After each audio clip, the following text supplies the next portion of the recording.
Welcome to the Legends Behind the Craft podcast, where we feature top leaders in the wine and craft beverage industry with your host, Drew Hendricks. Now, let's get started with the show.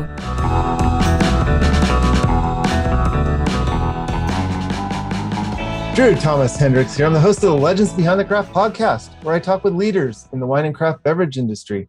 Today's episode is sponsored by Barrels Ahead. At Barrels Ahead, we work with you to implement a one-of-a-kind marketing strategy, one that highlights your authenticity, tells your story, and connects you with your ideal customers.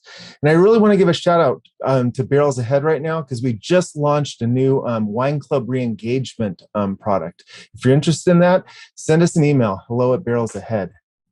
So today we have Dariusz Paczuski on the show, founder of Rocket Vodka, a vodka made from 100% from apples that's handcrafted here in California.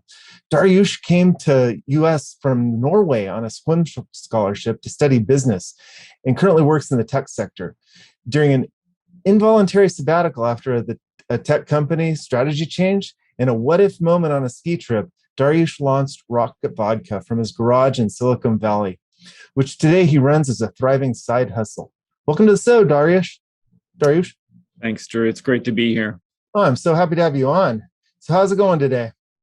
It's great. It's a beautiful sunny day in California, as always. I'm in my garage, as always, where we founded the company. So, but yeah, it's a great, beautiful day here. A true Silicon Valley garage startup story we get to investigate today. So you say the idea came to you on a ski trip. Yeah, it was, I had the idea for many, many years before I actually had any time or motivation to actually go pursue and execute the concept. But I was on a ski trip up in Tahoe, skiing with my buddies. It was a beautiful day, blue skies, fresh powder. And I was sitting there on the lift and I was trying to imagine, doing this more often with my friends and family. Mm-hmm. And I had the insight, I guess, perhaps, the entrepreneur's insight that if I want to create wealth and space and time and flexibility and autonomy, I needed to do something on my own. And I'd been very entrepreneurial inside of big companies before, but I'd never done anything on my own. Yeah, I was going to ask you about that, because entrepreneurship, everybody talks big ideas, but to actually implement it and activate one is another story. Well, I guess, I didn't really pursue the idea initially because I was so busy at work, even in large organizations, coming up with new ideas and, testing them with customers and finding, what we in tech call product market fit and getting going on the idea. And so I was just so busy doing that at work. I never had time to fully develop everything I needed to actually start a company. But I was on the lift and I was, had that what if question. And I was like, I could ski in the morning on the freshest powder with my friends before the tourists show up and use up all the good snow. I could go pitch this vodka idea to bars and restaurants and clubs and whatnot in the afternoon. And then in the evening, I could operate ski, and hang out with my buddies. And that was sort of the silly epiphany for just like, well, wouldn't it be fun to start something? And obviously, starting a company takes a lot more serious thought and consideration than that. But when I had an opportunity, like I called it, the involuntary sabbatical, to kind of move things along, I basically said, look, it's not going to be a full-time job to find a new job. And so, I decided to, spend time with my family. I trained for a half Ironman, which I completed. Oh, congrats. And kept looking for a job, which I found. But during the 9 months in that, leaving one company before I started the next, I got the concept far enough along that I could work on it nights and weekends. And that's what I did. And a year after I joined Yahoo. A year after I joined Yahoo, I launched my the first product, which is Rocket Vodka. It's vodka made from 100% apples.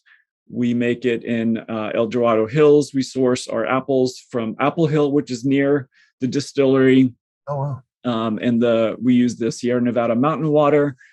So it's cut with the Sierra Nevada mountain water. It's got the best water in the world. Oh, And that was it. truly a handcrafted product. So I do want to ask you, how did you decide on apples? That took a little bit more of a process, but there was probably 3 key drivers of the Apple decision. One, so I did just a ton of customer insights work and competitive intelligence work to figure out how to drive, product innovation. And in looking at the market, so first of all, actually, let me take a step back.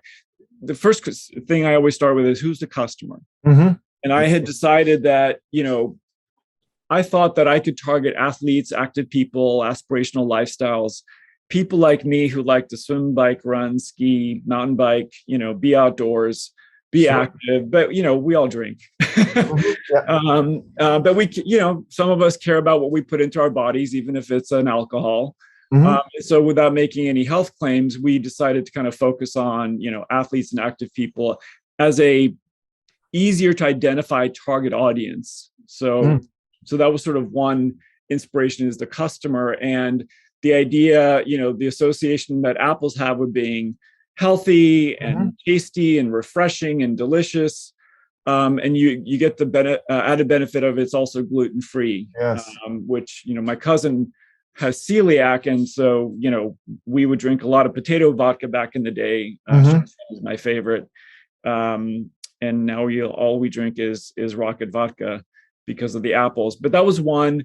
The second was, again, in studying the market, not the customer, but the market, there was no leading brand that was made from apples. And there's a good reason for that, because apples are expensive. The raw ingredients are quite pricey. But, Tito's is the king of corn-based vodka. You've got all the wheat-based, grain-based vodkas. Of course, you got Chopin and potato. But there wasn't really any major fruit-based, or certainly no apple-based vodka. And so we thought that was a point of differentiation. And so in terms of thinking about differentiating a product beyond the gimmicky stuff, all the used stuff, or the gimmicky bottle, or the gimmicky names, or gimmicky marketing campaigns, like we wanted to actually create a true high quality sippable product. And so that was another driver to choose the apple. And then the third, maybe most important, at the end of the day, was my dad used to make moonshine from apples. Oh yeah. When I was a kid growing up in Norway, we were Polish immigrants. My family's Polish. I was born in Poland, but we moved to Norway when I was young, and we had 3 apple trees in our yard. And my parents would make me go pick up the ground apples because they were the sweetest and the ripest. And my mom would juice the apples. My dad would ferment and distill the apples, and he would make an apple spirit or moonshine, and he would put into oak barrels and age it. Essentially, he was making calvados. Yeah, I was wondering about that. Yeah, but we sort of took that same formula. So we use a combination of apple juice and apple concentrate. We ferment it, we distill it twice. We filter it, we double carbon filter it, and then we add the Sierra Nevada mountain water. But the family story was really sort of what kind of sealed the deal for me, in terms of, creating a product that was authentic and was born from some, meaningful place, and besides on the slopes. And so that was fun to kind of think about all that stuff. And literally every time I have a sip of my vodka, I can have this flashback memory of, being our little potato cellar and looking at that equipment, and all the stuff is boiling at it. And he let me put my pinky in there and taste it. And I can sort of, it's like that Ratatouille movie where I like go back to my childhood and, taste my father's apple spirit. But yeah, so 3 reasons for, why we went with apple. Oh, that's great. And then the fourth one that I would think is that it complements juices and mixes so well, versus like a martini with an olive. Well, so that savory quality. Absolutely. So the product, the experience benefits of the apple are quite unique, because we don't boil the crap out of it. Mm-hmm. We cut the heads and the tails really aggressively, Mm-hmm. keep the pure heart. So that's how we're able to keep, high quality, without distilling it so many times that you lose everything that makes it unique. So Mm-hmm. what you're left with is a vodka that has a subtle hint of apple Mm-hmm. on the nose, but a smoothness, smooth mouthfeel that's Mm-hmm. subtly sweet as well. But then it doesn't, you don't make the grimace of a face. When you're drinking some of the cheaper vodkas, it's Mm-hmm. really smooth, so it's quite sippable. And then yes, it just, because it's fruit based, it pairs beautifully, not just with fruit based cocktails, juice based cocktails, but also veggie. I had someone make me.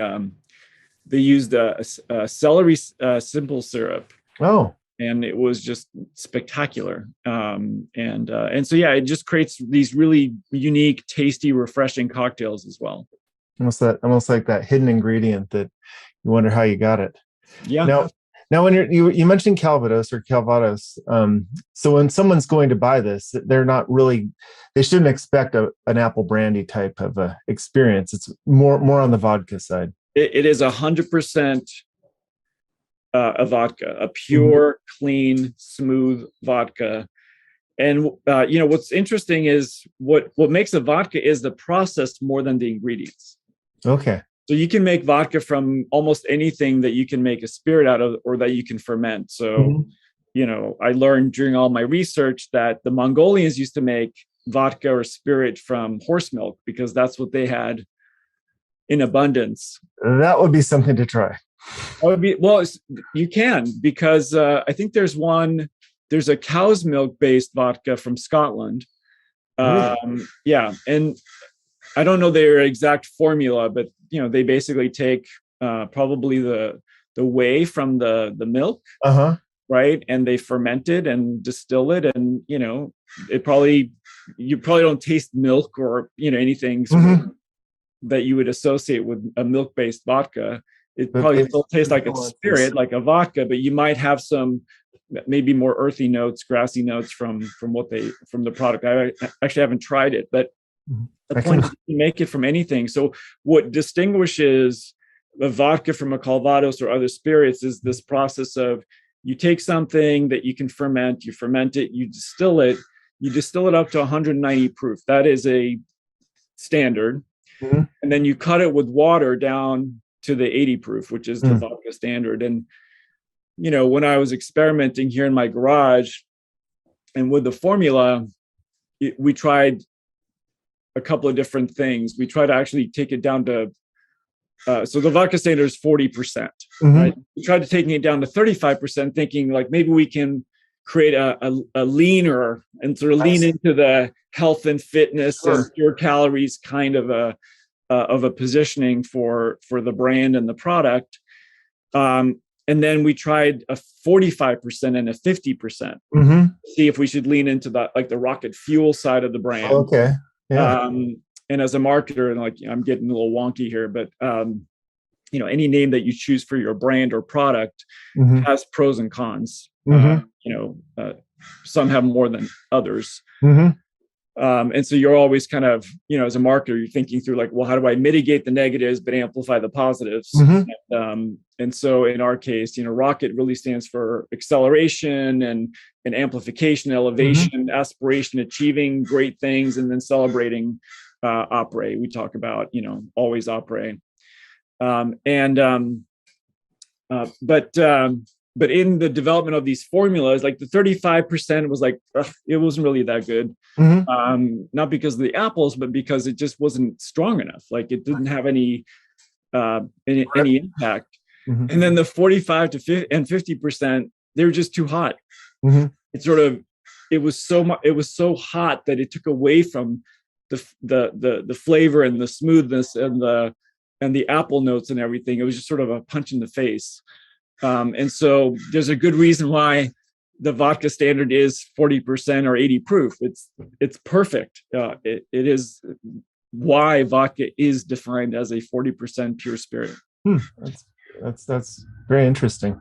Now you talk about the just apples. for, maybe this is interesting because I found people don't know this. Mhm. But the word vodka Mhm. is Polish, and it comes from the word voda, which means water in Polish, and vodka means a little bit of water. So adding a little bit of water to spirit is literally the definition of vodka and where that word comes from. Interesting. I did not know that. Well, that's very interesting. Now, so you got the percentage right. Now, as far as the apples, how did you decide on the El Dorado County? And is there a particular like variety of apples that you're looking at? Um,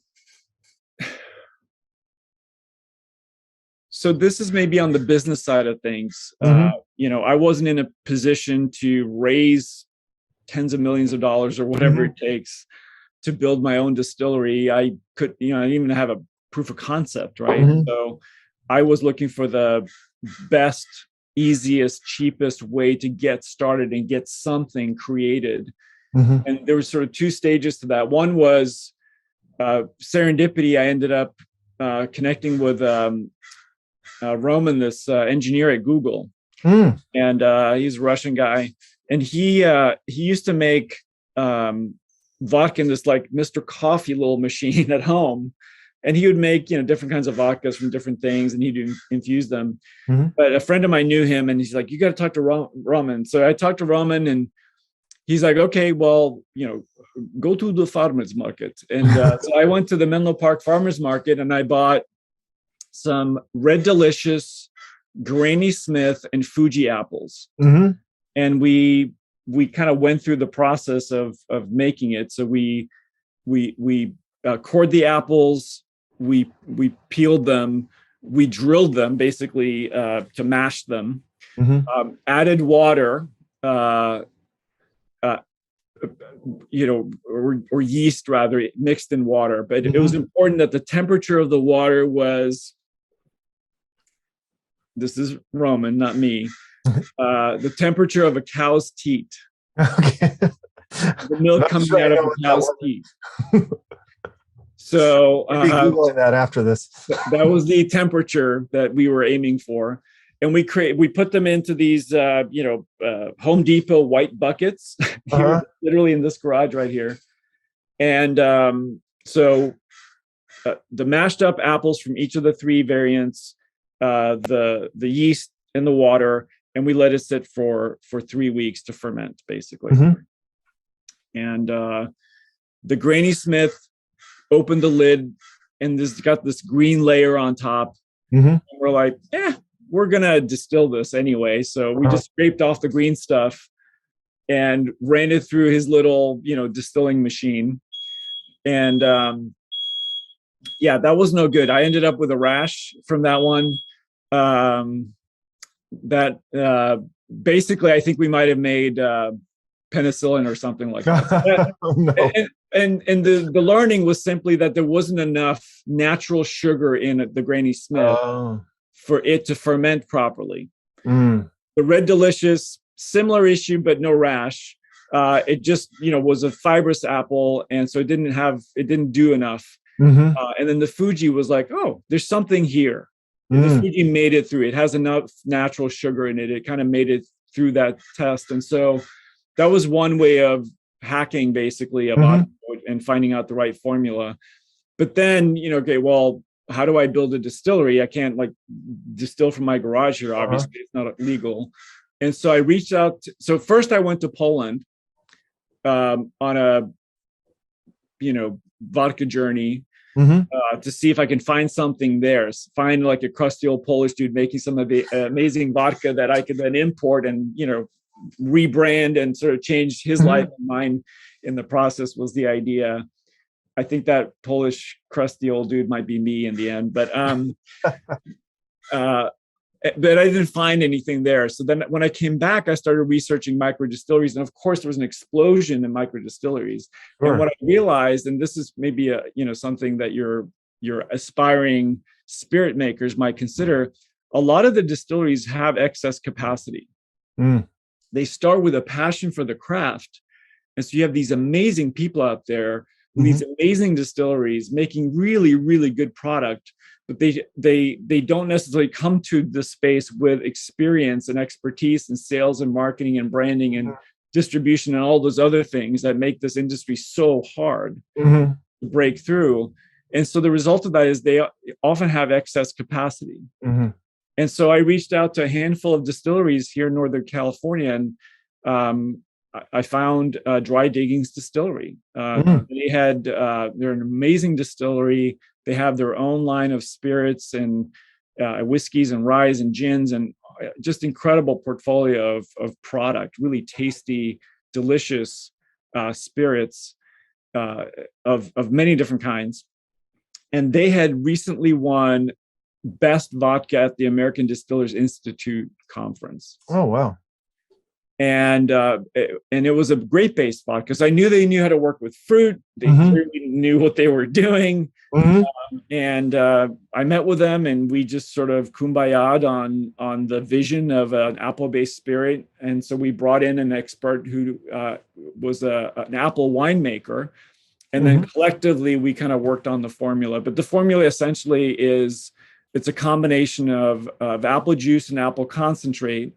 And the apple mix tends to be Fuji, Granny Smith, and Golden Delicious in some different ratios. It kind of depends, obviously, on seasonality. Most of the time, we get our apples from Barsati Farms up in Apple Hill near El Dorado Hills. But because availability is seasonal, sometimes we augment it with apples or apple juice or apple concentrate from Washington. So, but that's kind of how we get it done. And that model works really well because I get, it's my family formula, it's our brand, it's our product, everything is unique.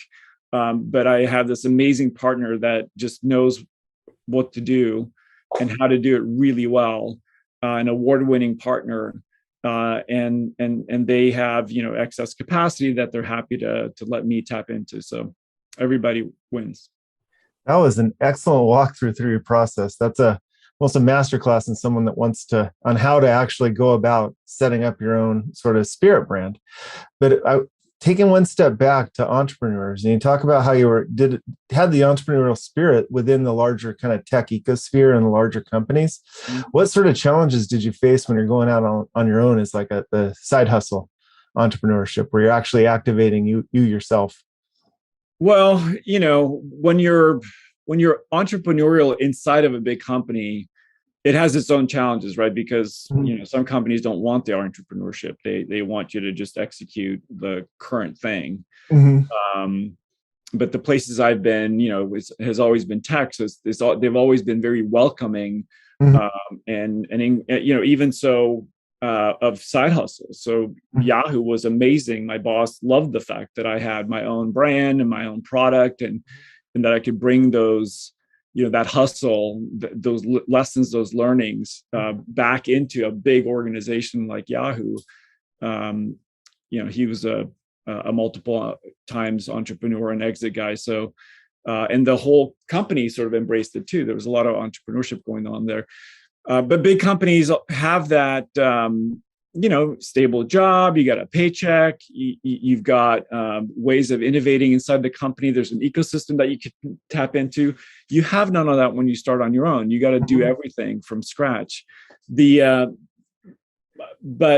the good news these days is that there's so many incredible platforms available. Most of them are free.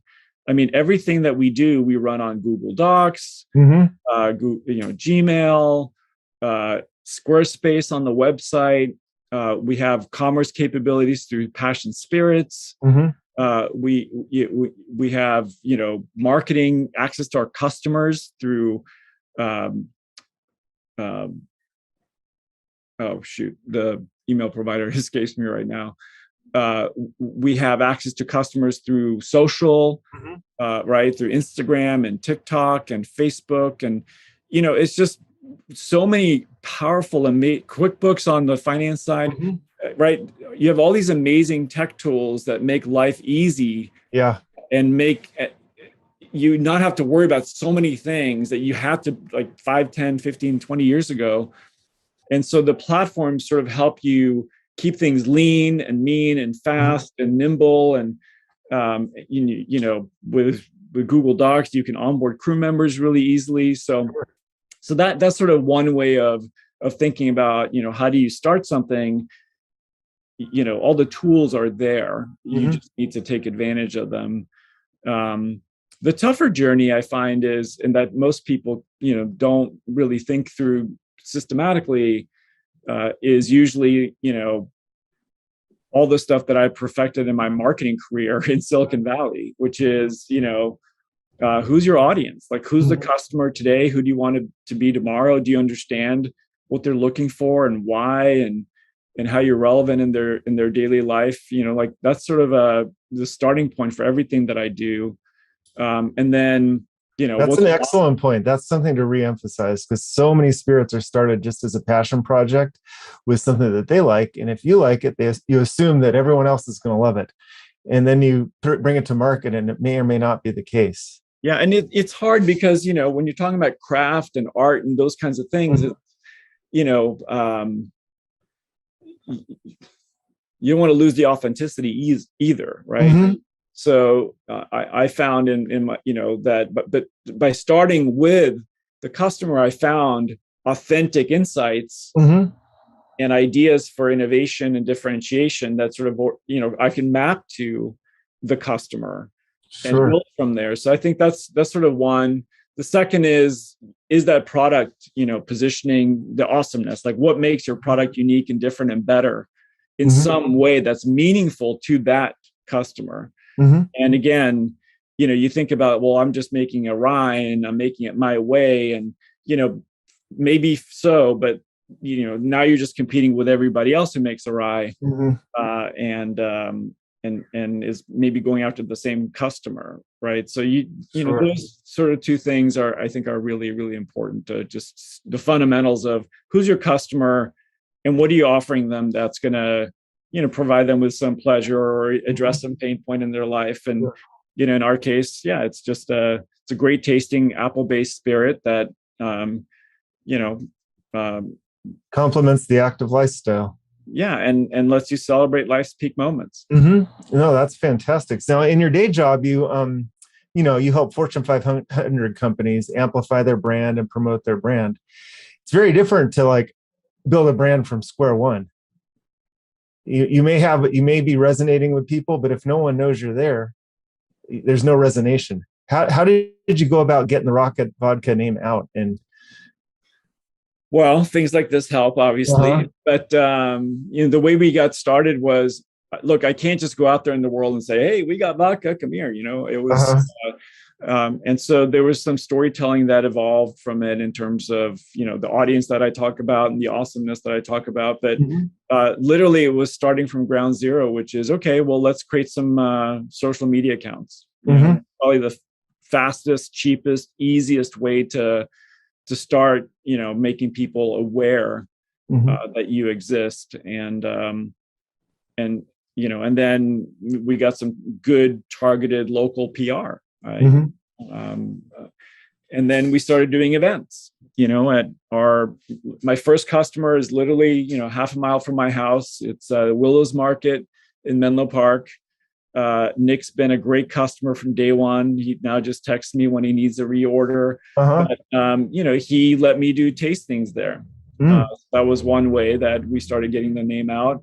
And then we started in-kind sponsoring events that reached our target audience. So we sponsored the Rock Tahoe Half Marathon a few times. We've sponsored George Hincapie's Grand Fondo bike ride in South Carolina a few times. And with this idea that, we basically give people free samples, after the ride, during the party, at the dinner, and also often serve cocktails.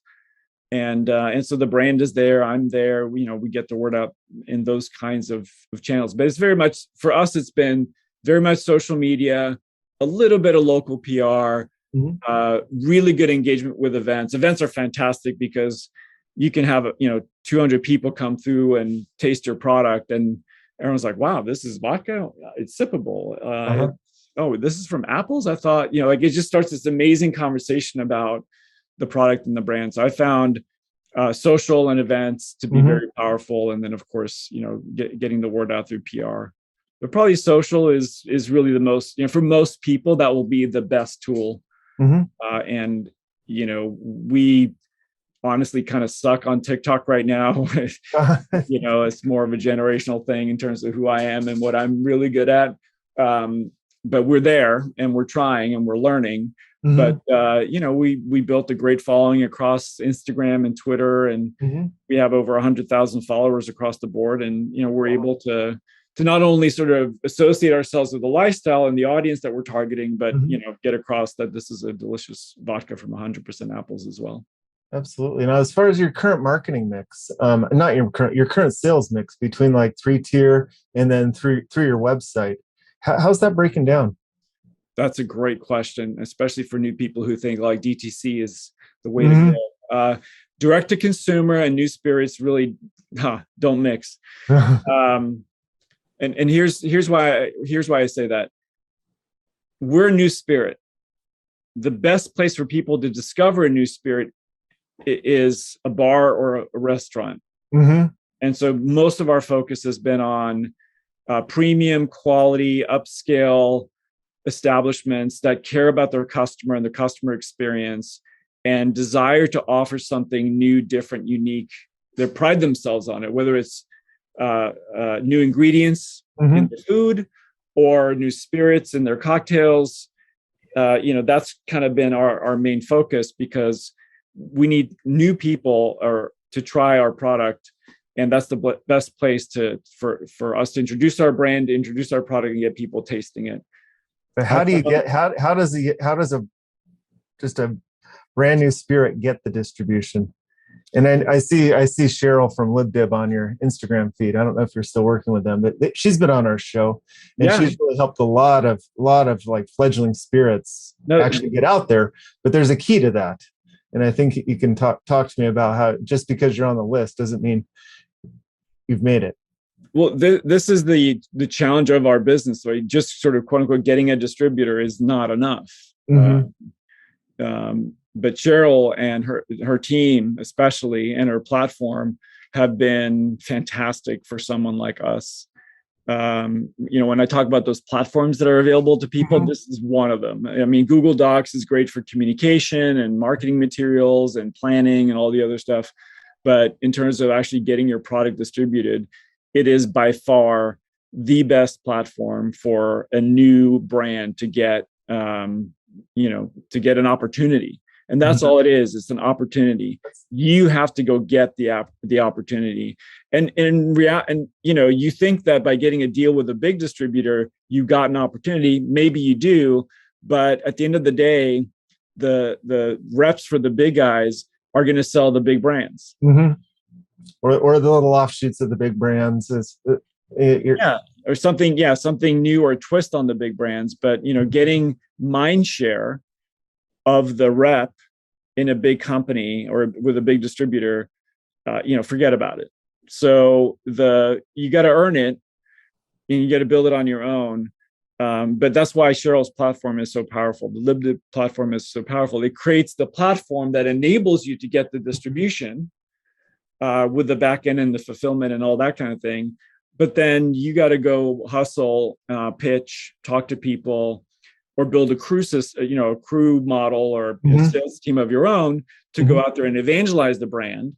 But then the orders are taken, obviously, or submitted to LibDib and fulfilled through LibDib. But that's our model. That's been our model from the beginning. And your strategy with LibDib, was it to concentrate on certain areas like ski towns or Menlo Park or areas that have an affinity, or what was your strategy in going to market 3-tier? The story was, so the strategy evolved over time, but it was sort of back to that customer insight perspective. We're all busy, right? Our days are 24 hours. No one has a longer day. No one has a shorter day. It's 24 hours is all we got. I feel like mine's shorter, but that's maybe when you're busy, it feels short. It is not. It is the same amount of time that everyone has. But because everyone's so busy working, sleeping, social mediaing,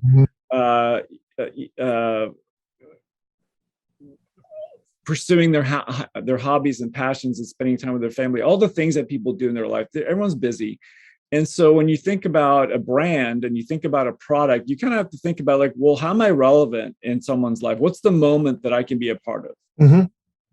Right. Given that everything's so noisy and everything's, happening in the world. And so the hypothesis was, if we could become part of the après-ski moment, that we can evolve and grow from there.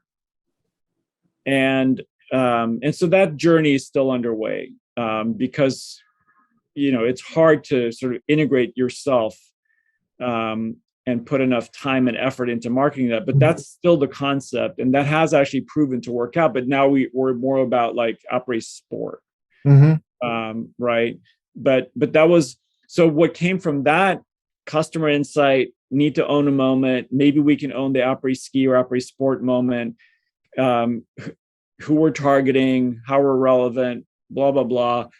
And then match that with, look, I can't just like spread my efforts thin across the country or the world in terms of building the brand and the audience. I need to concentrate. And so the whole strategy is we need to be in restaurants and bars that care about the customer experience. We need to be in, just Northern California. I mean, California is the 5th largest economy in the world.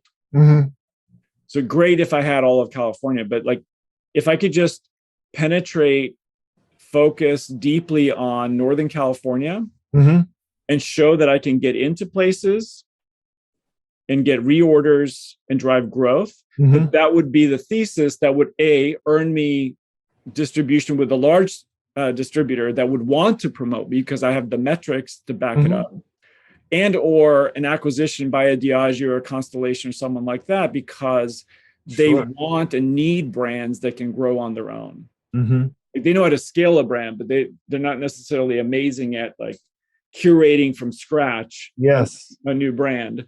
And so that's why they acquire so many companies, right? And so that's been our thesis and our focus, and that continues to be so. We were on a good track before COVID. We'll probably get to that too. But 2 years after COVID, we're kind of in rebuilding mode. But so that set us back a little bit. But in terms of where the business is going, we want to prove that we can create and keep customers, which is really the purpose of any business. And we figured out the mechanics, every single step it takes to create a customer and to keep a customer and to get a reorder from that customer. And now our next stage 2, past the proof of concept stages, do what we know works, but do it consistently with full-time people. And that's the pivot, that I'm going through, which is how do I go from this crew-based, commission-based only part-time people like me who do it on the side to, more of a real business, if you will, where we actually have 1 or 2 full-time salespeople that can go chase after opportunities, but tell our story the way it needs to be told because it works. Educate the staff on our story because we know it works. Get on menus because we know it works. And then go back, ask for the reorder on a consistent basis because we know it works. But that's the fundamentals of stage 1 and sort of the pivot to the next stage. Sure. I mean, you're a critical point there on like pivoting. And is it becoming increasingly hard as a side hustle, or is it drawing you into your main hustle now as you grow? I would have given you a different answer right before COVID than and I want to talk about COVID for a second too. We're all struggling, post COVID, and obviously, especially during COVID, our customers are struggling, which is why we're struggling. And I'm not struggling because of, my own environment necessarily. I'm struggling because my customers are struggling. Right. Our customers are bars and restaurants, et cetera, who lost all their customers for a long period of time. And so, and also we couldn't even sell to them even if we wanted to, because, you couldn't go talk to people Mm-hmm. physically and taste our product, which is so key to our strategy, right? So all our events went away. Yeah. And then even when our customers sort of started figuring things out, meaning not even during early COVID, they could do cocktails on to deliver. Mm-hmm. All what happened, I think, from my perspective, is that they concentrated their product mix to the brands that they knew they needed to have. Yeah. Right. Smirnoff, Tito's, Kettle, Grey Goose, maybe. Reduce Right. overhead. And so to make it easier for them, less inventory, because no one's like, "Ooh, I want to try this new spirit and have it delivered to my house," right? Like that just doesn't happen for enough people. Yeah. For that to be an opportunity to build on. So now that we're sort of on the other side of things and restaurants are open again and they're seeing customers out again, we need to go back and we have great reorder rates from our current customers. Mm-hmm. There's a lot of them that we need to service, that we need to get back out to and talk to, and then we got to go after some new customers. But Sure. Rebuilding that next stage is sort of the challenge that I've got right now, which is, before COVID, we were on a growth path where it would make sense to raise money. Uh-huh. And not a lot, just a little bit to pay for full-time salespeople. Mm-hmm. But now coming out of COVID, our numbers are great in terms of our reorders and our best customers, Mm-hmm. but it's not a story. It's not a financial story that I want to go out and raise funds on today. Yeah. Mostly because, I could go tell it. I think I would find a lot of investors in the concept, but I probably would have to give up, a lot of share in the company for the right valuation to get the money. So I've chosen to, keep self-funding it, Mm-hmm. keep growing it organically. Now that I know what works and what doesn't work, Mm-hmm. the next stage I need to rebuild, that a little bit with more crew members, Mm-hmm. same model as before. And then, later this year, next year, probably we'll be in a position where, it makes more sense to go out there and raise money. Sure. So to answer your question in terms of harder or easier, it's not a harder or easier. It's just different challenges. Part of that entrepreneurial journey. My time is still the same. It's 24 hours. And, so I put whatever time I can into this. And I have a long game on it. So I'm not in a hurry, but it's been a great journey. It's been a great experience. And the brand has legs to travel, not just around California and the US, but really around the world. I can imagine. Now, were you selling online pre-COVID? Okay, so our strategy, like I said, was we need to get people to taste the product, which is why we went with restaurants, bars, events, like that was the thing. But we did have a backup just in case people were, tried it in California, but you couldn't get it in Georgia, and which is our website. And so we do see, not volume wise, it's not a lot, but some consistent purchase behaviors through the website. But again, we didn't see an increase there during COVID, mostly again because people aren't in discovery mode when they're online. Usually online is a fulfillment channel for someone who already knows what they want. Okay. And that's not true for everybody, but for most people, that is true. It's also why no one's Googling newest vodka that I can buy online. Yeah, you know what I mean? Like that's it's just not a behavior. Mm-hmm. And it's similar to the retail customer, right? Which is why we've been very selective about our retail. We've got into Willows because it's local. They people who go to Willows Market go there for convenience purchases, but also to discover new spirits, because he's got hundreds of beers, for example. Sure. Lots of wines, lots of spirits. So it's a place for discovery. Cannell Wine is a place for discovery.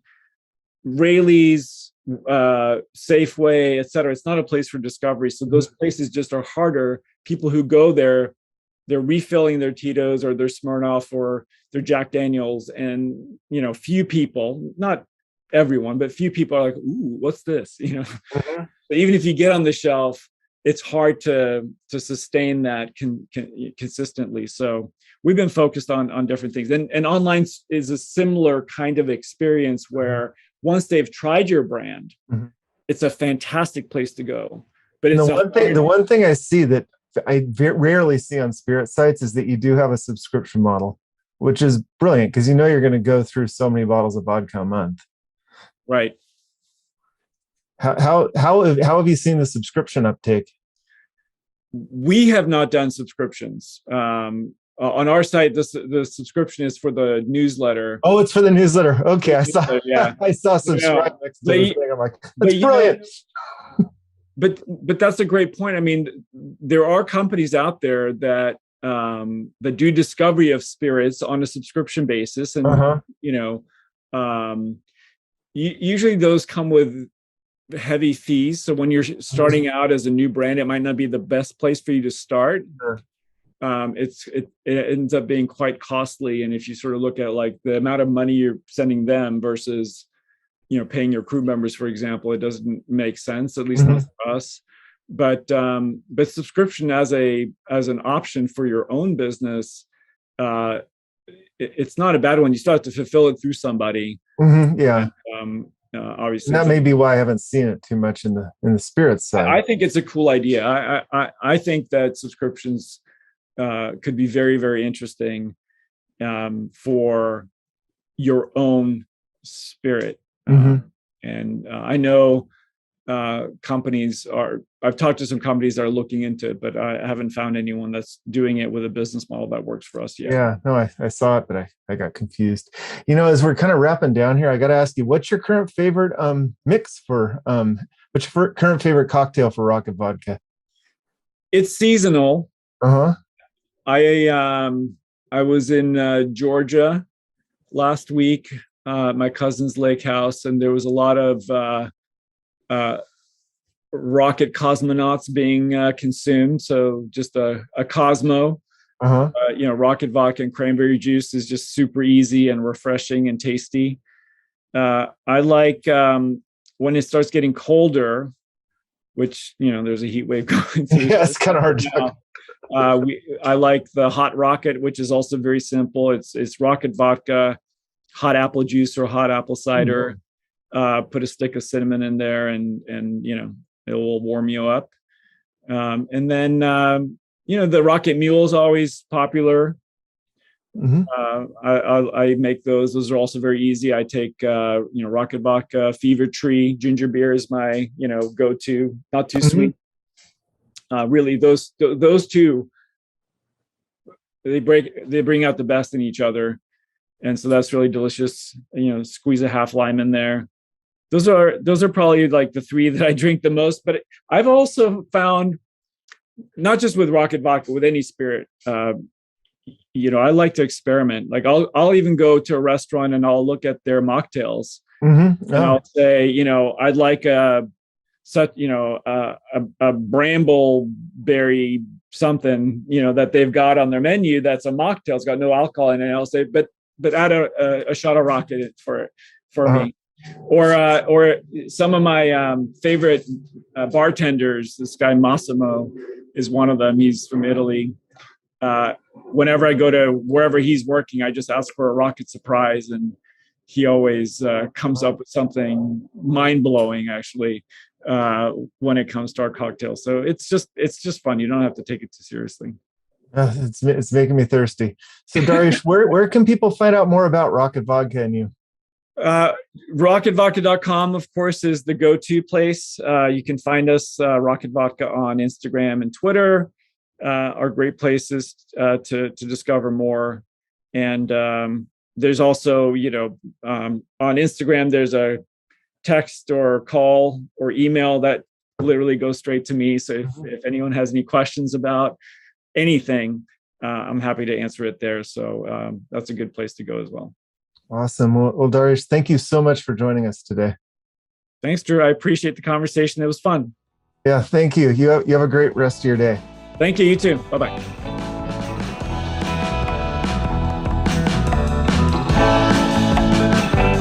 Thanks for listening to the Legends Behind the Craft podcast. We'll see you again next time, and be sure to click subscribe to get future episodes.